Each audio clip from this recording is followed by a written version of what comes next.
Assalamualaikum warahmatullahi wabarakatuh. Halo semuanya, selamat datang di channel Catatan Harian.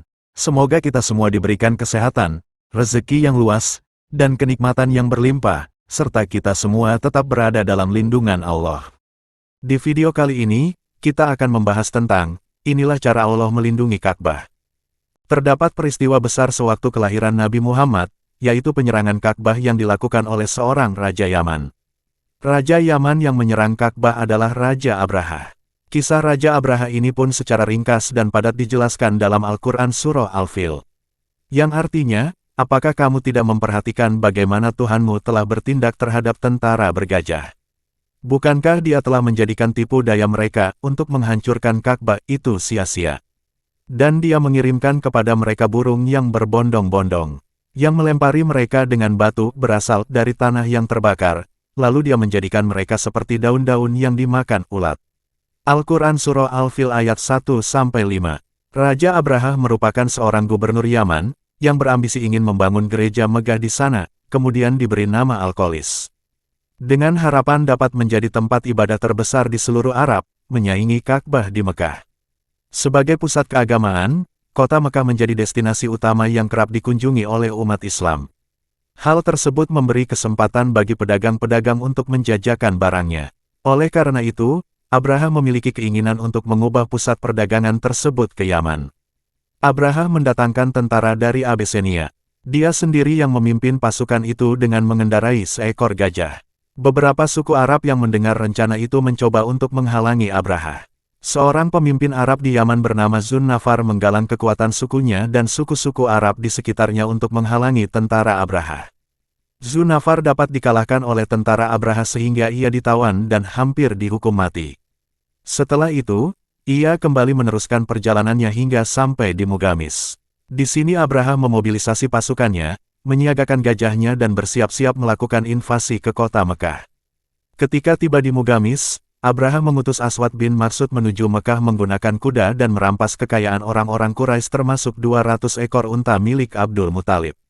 Mendengar 200 ekor untanya dirampas pasukan Abraha, Abdul Muthalib pun beranjak menemui Abraha. Mendapat tamu dari pemuka Mekah, berbangga hatilah Abraha. Dia menyangka Abdul Muthalib cemas Ka'bah akan dihancurkan oleh pasukan gajahnya. Abraha pun bertanya dengan congkak, apa keperluan Anda hingga datang kemari? Namun, jawaban Abdul Muthalib sangat di luar dugaan Abraha. Kembalikan 200 ekor unta milikku yang telah dirampas oleh pasukanmu, ujar Abdul Muthalib. Abraha pun terheran, mengapa kau lebih mengkhawatirkan untamu, padahal kami datang ke sini untuk menghancurkan Ka'bah. Mengapa kau tidak mengkhawatirkan Ka'bah itu saja? Unta-unta yang kau rampas itu adalah milikku, sementara Ka'bah merupakan milik Allah. Maka, Allah lah yang akan melindunginya, jawab Abdul Muthalib ringan. Abraha terdiam, namun geram. Dikembalikanlah unta-unta milik Abdul Muthalib. Saat kembali ke Makkah, Abdul Muthalib pun memperingatkan warga kota agar berlindung menyelamatkan diri. Wahai kaumku, tinggalkanlah Mekah, berlindunglah ke bukit. Sungguh aku melihat pasukan Abraha yang besar dan mustahil kita lawan, seru Abdul Muthalib. Bergegaslah warga Mekah meninggalkan kota. Sementara, Ka'bah tetap berdiri, tak satu pun warga yang melindungi. Ya Allah, kami menyelamatkan diri kami maka lindungilah rumahmu ini, doa Abdul Muthalib di depan Ka'bah sebelum meninggalkan kota. Sementara itu, pasukan Abraha pun bergegas menuju Mekah.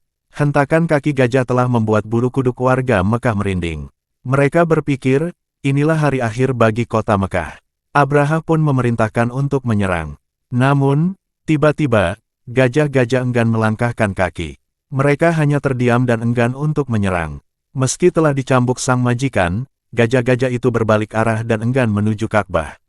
Gajah-gajah itu justru hanya berputar-putar saja di lembah Muhasir, dekat Ka'bah. Abraha geram dan terus memerintahkan pasukannya untuk mencambuk gajah-gajah itu agar menurut. Namun, pasukannya kehabisan akal dan kelelahan menangani gajah yang menurut mereka telah terlatih tersebut. Saat kondisi seperti itu, terjadi peristiwa dahsyat yang diabadikan dalam Al-Quran Surah Al-Fil. Yaitu datangnya rombongan burung ababil dari angkasa. Jumlahnya amat banyak dan mengerikan, setiap ekor burung membawa batu-batu panas. Burung-burung tersebut menargetkan pasukan Abraha kemudian melemparkan batu membara tersebut. Setiap yang terkena batu itu langsung binasa. Melihat kejadian itu, mereka pun panik dan bubarlah pasukannya. Mereka berlarian mencari tempat berlindung. Namun, tak ada yang selamat, mereka binasa, bahkan sebelum menyentuhkan sedikit pun jemari ke Baitullah. Pasukan Abraha binasa dan selamatlah Ka'bah. Allah selalu melindungi Ka'bah hingga akhir zaman. Keberadaan burung ababil menjadi bukti nyata akan keajaiban Allah dalam melindungi Ka'bah. Kita menemukan kisah luar biasa, di mana burung ababil memainkan peran utama dalam menghadapi ancaman terhadap Ka'bah. Sekian pembahasan kita kali ini.